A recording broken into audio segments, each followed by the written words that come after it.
মই আপোনালোকক এটা কথা খাটাংকৈ কওঁ যে যদি গুৱাহাটী উন্নয়ন দপ্তৰটো অশোক সিংঘালক দি থাকে তেতিয়াহ'লে গুৱাহাটীৰ কৃত্ৰিম বানপানীৰ সমস্যা আৰু গুৱাহাটীৰ প্ৰধান সমস্যাবিলাক কেতিয়াও সমাধান নহয়।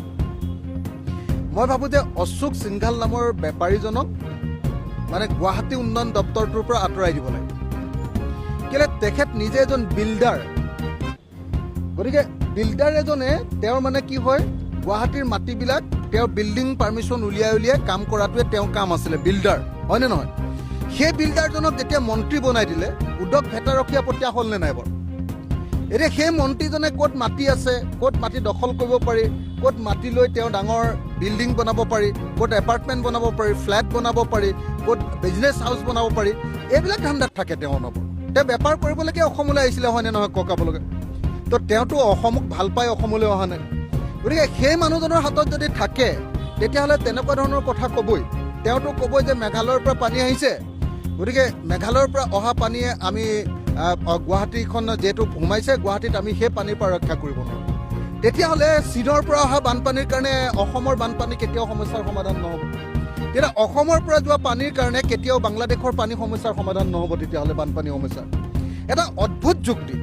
আনহাতে একেটা সময়তে আমি দেখিবলৈ পাইছোঁ যে এই গোটেই বানপানী গোটেই ঘটনাটোৰ কাৰণে আজি জগৰীয়া কৰিছে বিজেপি দলৰ ৰাজ্যিক সভাপতিজনে, কলিতা ডাঙৰীয়া, কি নাম আছিলে আমাৰ ভৱেশ কলিতা ডাঙৰীয়া। ভৱেশ কলিতা ডাঙৰীয়াই কৈছে যে গুৱাহাটীৰ মানুহৰ গাতহে দুখ বোলে গুৱাহাটীত এনেকুৱা কৃত্ৰিম বানপানী পৰে। গুৱাহাটীৰ কৃত্ৰিম বানপানীৰ কাৰণে কেৱল আৰু কেৱল বিজেপি চৰকাৰৰ গাৰত দুখ। কাৰণ বিজেপি চৰকাৰে যেতিয়া শাসনলৈ আহিছিলে তেতিয়াই তেওঁলোকে প্ৰতিশ্ৰুতি দিছিলে যে প্ৰথমতেই তেওঁলোকে গুৱাহাটী কৃত্ৰিম বানপানী সমস্যাৰ সমাধান কৰিব। তেওঁলোকৰ প্ৰথম আৰু প্ৰধান প্ৰতিশ্ৰুতি আছিলে গোটেই অসমৰ বানপানী সমস্যাৰ বানমুক্ত অসম তৈয়াৰ কৰা আৰু গুৱাহাটীত বানমুক্ত গুৱাহাটী তৈয়াৰ কৰা। এইটো আছিলে তেওঁলোকৰ প্ৰতিশ্ৰুতি। সেই প্ৰতিশ্ৰুতি তেওঁলোকে পূৰণ কৰিব পৰা নাই। এতিয়া তেওঁলোকে য'তে ত'তে অপৰিকল্পিতভাৱে য'তে ত'তে কিছুমান ডাঙৰ ডাঙৰ আপোনাৰ এনেকুৱা ধৰণৰ অভাৰব্ৰিজ বনাইছে। যি অভাৰব্ৰিজবিলাক বনাওঁতে মই কৈছিলোঁ যে এইবিলাক কমিশ্যন খাবলৈ বনাইছে। মই বনাওঁতে কৈছিলোঁ যে এই অভাৰব্ৰিজবিলাকত লাষ্টত যেতিয়া কৃত্ৰিম বানপানী হ'ব মানুহবিলাক ওপৰত ৰ'বলৈহে জুৰিব। এইবাৰ আপোনালোকে নিজে দেখিলে অকল সেই কামটোৰ কাৰণে অভাৰব্ৰিজবিলাক হৈছে। যিমান অভাৰব্ৰিজ হৈছে সিমানেই বানপানীৰ প্ৰকোপটো বৃদ্ধি পাইছে। ইয়াৰ বিপৰীতে গুৱাহাটীত কি কৰিব লাগিছিলে? ইয়াৰ বিপৰীতে গুৱাহাটীত এটা প্লেন কম্প্ৰেহেনচিভ ড্ৰেইনেজ প্ৰজেক্ট এটা, পানী ক'ৰ পৰা আহিব, সেই পানী কোন পথেৰে যাব আৰু ক'ত পৰিব, তাৰ এটা টোটেল প্লেনিঙৰ প্ৰয়োজন আছিলে। সেই কামটো তেওঁলোকে কৰা নাই। সেইটো হয় মানে আপোনালোকে চাওক যে আটাইতকৈ দক্ষ মন্ত্ৰী বুলি কয় হিমন্ত বিশ্ব শৰ্মাই গুৱাহাটী প্লেনিঙৰ আটাইতকৈ বেছি দীৰ্ঘদিনীয়া মন্ত্ৰী আছিলে হয়নে নহয়? তেওঁতো ফেইল।